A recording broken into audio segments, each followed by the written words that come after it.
Hello दोस्तों, स्वागत है आपका मेरे इस यूट्यूब चैनल STR एकेडमी पर, जहां पर हम बीएससी के सभी सेमेस्टरों के लिए जूलॉजी और बॉटनी पढ़ते हैं।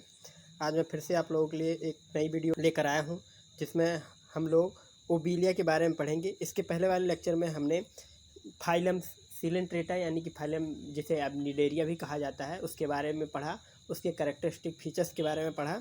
अब हम फाइलम निडेरिया यानी सिलेंट्रेटा के ही एक एग्जाम्पल ओबीलिया एनिमल के बारे में पढ़ेंगे और उसमें होने वाले रिप्रोडक्शन के बारे में पढ़ेंगे, किस प्रकार का रिप्रोडक्शन ओबीलिया में होता है। तो चलिए शुरू करते हैं। ओबीलिया एक हाइड्रोजोन एनिमल है। हाइड्रोजोन इसलिए कह रहा है, हाइड्रोजोन इसलिए कह रहा है कि मतलब ऐसे एनिमल जो वाटर में पाए जाते हैं उन्हें हाइड्रोजोन भी कहा जाता है। ये एक निडेरियन है। निडेरियन मैंने आप लोगों को पहले ही इसके पहले वाले लेक्चर में ही पढ़ा दिया था कि निडेरियन कौन से एनिमल्स हैं जिन्हें निडेरियंस कहा जाता है। इन्हें हाइड्रोजॉइड्स भी कहा जाता है। इनका कॉमन नाम क्या होता है? हाइड्रोजॉइड्स होता है। ये हमेशा कोस्टल सैलो वाटर एरिया में पाए जाते हैं। कोस्टल एरिया मतलब कि जो समंदर का किनारा होता है उसे कोस्टल एरिया कहा जाता है। ओबीलिया एक cornelian organism meaning it exist as a colony of interconnect. जो ओबीलिया होता है ये दो स्टेजों में पाया जाता है, एक पॉलिप स्टेज में और एक पाया जाता है मेडुसा स्टेज में। पॉलिप स्टेज यानी कि जो इसकी लाइफ साइकिल होती है दो स्टेजों में पूरी होती है, एक पॉलिप स्टेज में एक मेडुसा स्टेज में। और जो पॉलिप स्टेज होती है इसमें एसेक्सुअल रिप्रोडक्शन होता है और जो मेडुसा स्टेज होती है इसके अंदर सेक्सुअल रिप्रोडक्शन होता है। अगर हम इसके जो लैंग्वेज लिखी गई है इसे पढ़ना चाहते हैं तो Obelia is a genus of hydrozoans Cnidarians, commonly known as hydrozoids. These marine organisms are found in various coastal and shallow water worldwide. Obelia is a colonial organism, meaning it exists as a colony of interconnected individual polyps. The life cycle of Obelia involves the both polyp and medusa stage, and they exhibit a fascinating method of asexual and sexual reproduction. मैंने आप लोगों को पहले ही बता दिया कि इनमें sexual और एक सेक्सुअल रिप्रोडक्शन दोनों होता है। इनकी लाइफ साइकिल में दो स्टेजेज आती हैं, एक पॉलिप स्टेज एक मेडुसा स्टेज। पॉलिप स्टेज क्या होती है, मेडुसा स्टेज क्या होती है, इसको मैंने इसके पहले वाले लेक्चर्स में आप लोगों को बहुत बढ़िया से डिफ़ाइन किया है, एक फिगर के माध्यम से डिफ़ाइन किया है, तो आप लोग उसे भी देख सकते हैं। और आप इसके साथ साथ नोट्स भी बना सकते हैं। इसका आप नोट्स बना लेंगे तो अब परीक्षाओं में लिखने में आपको आसानी होगी, क्योंकि नोट इसमें समझने वाली चीज़ें बहुत कम हैं, ज़्यादातर डाटा है जो कि एग्जाम्स में काम आएगा। तो आगे चलते हैं, देख लेते हैं morphology of Obelia. Morphology of Obelia में साफ साफ कह रहा है the colonial structure of Obelia consist of two main type of polyps. जो पॉलिप स्टेज होती है उसमें वो दो मेन टाइप की होती है। कितने टाइप की? दो मेन टाइप की। एक गैस्ट्रोजॉइड्स यानी फीडिंग पॉलिप्स होते हैं और एक गोनोजॉइड्स यानी रिप्रोडक्टिव पॉलिप्स होते हैं। जो फीडिंग पॉलिप्स होते हैं उनका काम है, मतलब एक ऐसी स्टेज होती है जिसमें वो लोग क्या करते हैं, फीडिंग के लिए होते हैं। ऐसे पॉलिप बनाते हैं जो केवल फीडिंग करता है, प्रे पकड़ता है, जो न्यूट्रिशन के लिए ज़रूरी है खाने के लिए उनको पकड़ने का काम करेगा। इसमें साफ साफ लिखा है gastrozooids are specialist polyp responsible for feeding, जो खाना इकट्ठा करते हैं। They have a cylindrical body with ring of tentacles surrounding to the mouth. इनके माउथ के चारों ओर टेंटिकल्स पाई जाएगी। मान लेते हैं ये ऐसे कोई एनिमल है, इसके इधर इधर ये टेंटिकल होंगे, ये ऐसे ऐसे टेंटिकल होंगे और इन्हीं के थ्रू क्या करेगा, ये प्रे को अंदर ले जाएगा। हाँ, the tentacles are equipped with stinging cell called nematocytes. जो ये सेल्स होती हैं इन्हें क्या कहा जाता है? निमेटोसाइट्स कहा जाता है। जो इनकी टेंटिकल्स होती हैं इनकी सेल्स को निमेटोसाइट्स कहा जाता है। Which are used in capture and small prey such as plankton them into the gastrovascular cavity for the digestion. ये जो वाटर प्लैंक्टन होते हैं यानी कि जो वाटर में फ्री स्विमिंग प्लैंक्टन होते हैं, छोटे छोटे माइक्रो ऑर्गेनिजम्स होते हैं, उनको क्या करता है, पुश करता है, धक्का देता है गैस्ट्रोवैस्कुलर कैविटी में, यानी कि जो पाचन क्रिया की कैविटी होती है उसमें क्या कर देता है, धक्का दे देता है। और जो दूसरा है गोनोजॉइड्स यानी रिप्रोडक्टिव पॉलिप्स। पॉलिप स्टेज में मैंने आप लोगों को बताया ही कि एसेक्सुअल रिप्रोडक्शन होता है और मेडुसा स्टेज में क्या होता है, सेक्सुअल रिप्रोडक्शन होता है। Gonozooids are reproductive polyps that produce medusa through the asexual reproduction. They have a rounded bud-like appearance and contain developing medusa within their body walls. और ये जो इस पॉलिप स्टेज में, जो रिप्रोडक्टिव पॉलिप स्टेज है, इसके इसी स्टेज में ये मेडुसा को क्या करते हैं, डेवलप करते रहते हैं, मेडुसा को डेवलप करते रहते हैं और आगे चलकर फिर ये मेडुसा बनाते हैं। तो आप लोग ये जान लीजिए कि जो ओबिलिया है उसकी दो पॉलिप स्टेज है, एक गैस्ट्रोजॉइट्स एक गोनोजॉइट्स। जो गैस्ट्रोजॉइट स्टेज है उसमें ये क्या करता है, प्रे इकट्ठा करता है यानी कि फीडिंग करता है, और जो गोनोजॉइट्स होता है वो रिप्रोड्यूस करता है। रिप्रोड्यूस करने के लिए पॉलिप स्टेज में एसेक्सुअल रिप्रोडक्शन होता है, और जो मेडुसा स्टेज होती है उसमें क्या होता है, सेक्सुअल रिप्रोडक्शन होता है। तो चलिए देख लेते हैं आगे। आगे एक की पॉइंट दे रहा है तीसरा, जिसका नाम है क्या, पेरिसार्क। पेरिसार्क क्या होता है, ओबिलिया की कॉलोनी के ऊपर पाया जाने वाला एक प्रोटेक्टिव लेयर होती है, एक स्केलेटन होता है, जिसे क्या कहा जाता है, पेरिसार्क कहा जाता है। मान लेते हैं कि ये क्या है, ढेर सारी ओबिलिया हैं, ओबिलिया की कॉलोनी है, यहाँ पर ढेर सारी ओबिलिया हैं। अब ये ओबिलिया अपनी कॉलोनी बनाए हुए हैं, इसके चारों तरफ क्या पाया जा रहा हो, एक स्ट्रक्चर यानी कि एक स्केलेटन पाया जा रहा हो जो उसको पूरा पूरा घेरे हुए हो, तो इसे क्या कहा जाएगा, पेरिसार्क कहा जाता है। इसमें साफ साफ लिखा है, entire colony of Obelia is covered by the protective transparent outer layer called the perisarc. एक प्रोटेक्टिव आउटर लेयर होती है जिसे पेरिसार्क कहा जाता है। It act as the protective exoskeleton for the polyps and the developing medusa. जो developing medusa होती है उसको भी प्रोटेक्ट करती है, और जो उस समय पॉलिप होते हैं उनको भी प्रोटेक्ट करती है। मैंने आपको अभी अभी बता दिया कि एसेक्सुअल रिप्रोडक्शन क्या होता है, पॉलिप स्टेज में होता है, और रिप्रोडक्शन के टाइम पर ही मेडुसा स्टेज का क्या होता है, फॉर्मेशन होता रहता है। हमें रिप्रोडक्शन ही पढ़ना है ओबिलिया में, तो चलिए देख लेते हैं रिप्रोडक्शन किस कैसे होता है ओबिलिया में। दो टाइप का रिप्रोडक्शन होगा, एक एसेक्सुअल रिप्रोडक्शन होगा, एक सेक्सुअल रिप्रोडक्शन होगा। एसेक्सुअल और सेक्सुअल रिप्रोडक्शन दो ही तरह का रिप्रोडक्शन होता है। एसेक्सुअल रिप्रोडक्शन में क्या होगा, तो चलिए देख लेते हैं। तो एसेक्सुअल रिप्रोडक्शन कैसे होगा, बडिंग के थ्रू होगा। कैसे, बडिंग कैसे होती है, कोई भी एनिमल होगा, जैसे मान लेते हैं मैंने आपको हाइड्रा का एग्जांपल देकर बताया था, तो उसकी बॉडी पर एक आउट ग्रोथ निकल आती है, वो आउट ग्रोथ क्या करती है, धीरे धीरे टाइम के साथ क्या होती है, अलग हो जाती है, उसे क्या कहते हैं, बडिंग कहते हैं। तो बडिंग में क्या कह रहा है, asexual reproduction in Obelia occur through the a process called budding. The gonozooids produce small asexual drive medusa with the their body wall. These developing medusa are called the immedusa. Once fully developed, the immedusa are released from the gonozoids and free swimming medusa.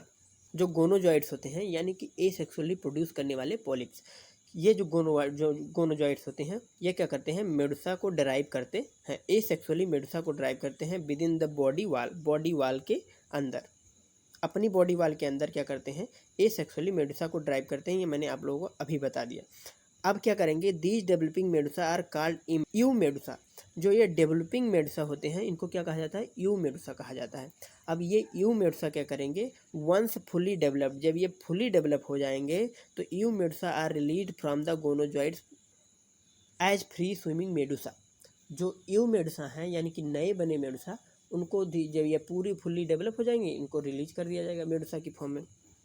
आगे कह रहा है Medusa stage, जो कि sexually reproduce करता है। तो Medusa stage में क्या होगा, the medusa are the sexual stage of the Obelia life cycle. They are free swimming bell shaped individuals equipped with the tentacles containing nematocytes for capturing pray.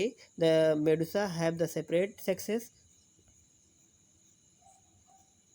with male and female individuals producing egg and sperm respectively।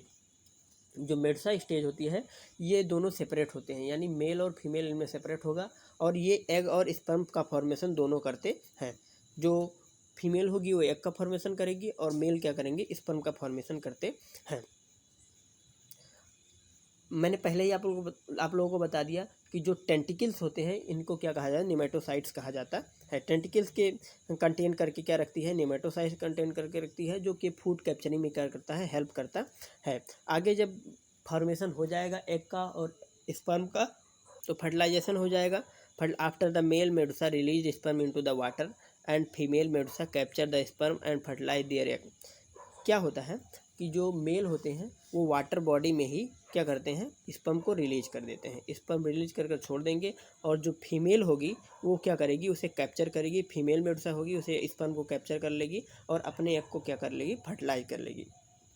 The fertilisation occur in the water column. जो fertilisation होगा वो बाहर water में क्या होता है, अकर होता है, यानी कि होता है। आगे कह रहा है zygote and planula larva.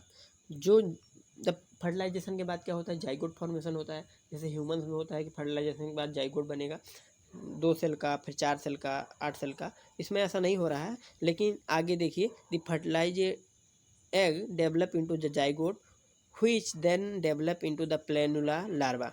Planula larva में डेवलप कर जाएगा जाइगोट, पहले जाइगोट बनेगा, फिर वो जाइगोट क्या हो जाएगा, प्लेनुला लार्वा में डेवलप कर जाएगा। The planula larva are ciliated, free swimming and eventually settle on the substrate. फिर ये क्या होंगे, जो फ्री स्विमिंग में तो हो जाएंगे, प्लेनुला लार्वा फ्री स्विमिंग होगा, या तो फिर किसी सबस्ट्रेट पर क्या हो जाएगा, सेटल हो जाएगा।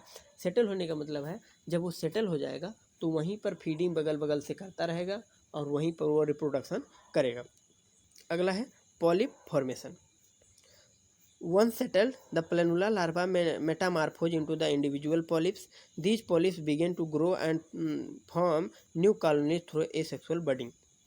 जो प्लेनुला लार्वा है, जब वो सबस्ट्रेट पर क्या हो जाएगा, इस्टेब्लिश हो जाएगा, तो क्या करेगा, मेटामार्फोसिस के थ्रू क्या हो जाएगा, पॉलिप में चेंज हो जाएगा। और ये जो पॉलिप है ये ग्रो करके क्या करेगा, कॉलोनी बनाने लगेगा, और एसेक्सुअल बडिंग के थ्रू एसेक्सुअल बडिंग करेगा और कॉलोनी बनाने लगेगा। इसमें एक की पॉइंट दिया गया है जो रेड कलर में लिखा गया है, the life cycle of Obelia involve the alternation of generation. Alternation of generation का मतलब होता है कि एक के बाद एक, एक के बाद एक, एक के बाद एक, ये वाली जनरेशन क्या कहा जाती है, alternation of generation. Where the colonial polyps asexual stage give rise to the free swimming medusa sexual stage, and the medusa in the turn produce planula larvae that settle and grow into the polyps. The life cycle allow for genetic diversity, ensure the survival and dispersal of Obelia population in the marine environment. ये कह रहा है कि alternation of generation में क्या होगा, पहले colonial polyp stage आएगी जो एसेक्सुअल स्टेज होगी, उसके बाद क्या होगा, फ्री स्विमिंग मेडुसा आएगा जो सेक्सुअल स्टेज होगी, उसके बाद क्या होगा, Medusa in turn produce planula, जो मेडुसा होगा वो प्लेनुला प्रोड्यूस करेगा जो कि एक लार्वा है, and settle the grow into the polyps, और वो फिर जो क्या होगा, जो प्लेनुला है वो सेटल होने के बाद क्या बना लेगा, फिर से पॉलिप बना लेगा। तो ये एक साइकिल की तरह हुआ ना, कि पहले पॉलिप से मेडुसा बना, मेडुसा से प्लेनुला बना, प्लेनुला से फिर क्या हो गया, फिर से पॉलिप हो गया। This life cycle allow for genetic diversity. अगर ये प्रोसेस की जाती है तो इसमें जेनेटिक डाइवर्सिटी आती है। अब चलिए फिगर देख लेते हैं हम लोग ओबीलिया का फिगर, ये कैसे क्या करता है, वर्क करता है। इसको थोड़ा मैं छोटा कर देता हूँ फिगर, ताकि आप लोगों को पूरा पूरा दिखाई दे। इधर देखिए, ये देखिए ये ओबीलिया है, इसी में ये देखिए इसका मेडुसा बड इसे कहते हैं, ये ब्लास्टो स्टाइल है, इधर देखिए ये ब्लास्टो स्टाइल है, और ये है गैस्ट्रोजॉइड। ये क्या है, गैस्ट्रोजॉइड। जो गैस्ट्रोजॉइड है इनका क्या काम है, फूड पकड़ने का, फूड पकड़ने का काम कौन करता है, गैस्ट्रोजॉइड से। अब यही मेडुसा से क्या होगा, मेडुसा से ही फ्री स्विमिंग मेडुसा, ये देखो इधर मेडुसा से ही 2n फ्री स्विमिंग मेडुसा बन रहा है जिसे मेल कह रहा है, और इधर ही 2n फीमेल बनेगा, ये भी फ्री स्विमिंग होगा। मेल क्या करेगा, स्पर्म रिलीज कर देगा, इधर स्पर्म रिलीज कर रहा है, और ये जो फीमेल होगी एग रिलीज कर देगी वाटर बॉडी में ही। इन दोनों क्या करेंगे, वाटर बॉडी में ही एग रिलीज कर देगा फीमेल, और जो मेल होगा वो स्पर्म रिलीज कर देगा, वाटर में ही क्या हो जाएगा, फर्टिलाइजेशन हो जाएगा। उसके बाद 2n जाइगोट बन जाएगा, जाइगोट क्या होगा, ब्लास्टुला बनाएगा, ब्लास्टुला के बाद फ्री स्विमिंग प्लेनुला बन जाएगा, फ्री स्विमिंग क्या बन जाएगा, प्लेनुला बन जाएगा, प्लेनुला लार्वा बन जाएगा।